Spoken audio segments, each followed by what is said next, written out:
নবীর কাছে গিয়ে বলবি নবী গো মসজিদ নির্মাণ করার জন্য জায়গা দিব না। নবী মায়ার নবীর কাছে গিয়ে বললেন নবী ছিল আমার ইনসাফ প্রতিষ্ঠাকারী নবী।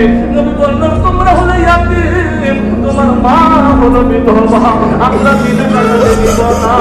দরজে হামলিয়া এক সন্তানের কাছ থেকে জননী মায়ের নবী আমার জায়গা করে করলো। আহারে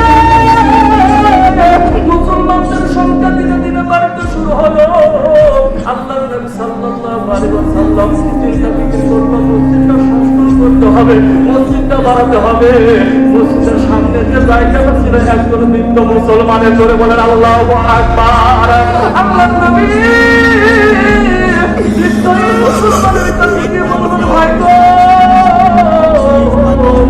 মসজিদের জন্য জায়গাটা বন্ধ করে দিবে।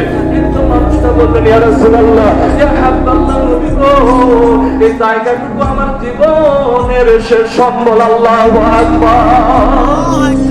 বৃদ্ধ মানুষটা বললেন ইয়া রাসূলুল্লাহ এই জায়গাটুকু আমার জীবনের শেষ সম্বল। রাসূল বললেন টাকা দিব বন্ধ করে দাও। বৃদ্ধ মানুষটা মসজিদের জন্য জায়গা রাসূলের কেনার সমর্থ হলো না। আল্লাহর হাবিব সাল্লাল্লাহু আলাইহি ওয়াসাল্লাম এশার সালাত আদায় করে ঘোষণা করলেন যে মসজিদের সামনে জায়গাটুকু ক্রয় করে দিবে মহান আল্লাহ পাক তাকে জান্নাত দান করবেন। সুবহানাল্লাহ। হযরত উসমান গনি রাদিয়াল্লাহু তাআলা আনহু সেই দিন এশার সালাত আদায় করতে পারে না।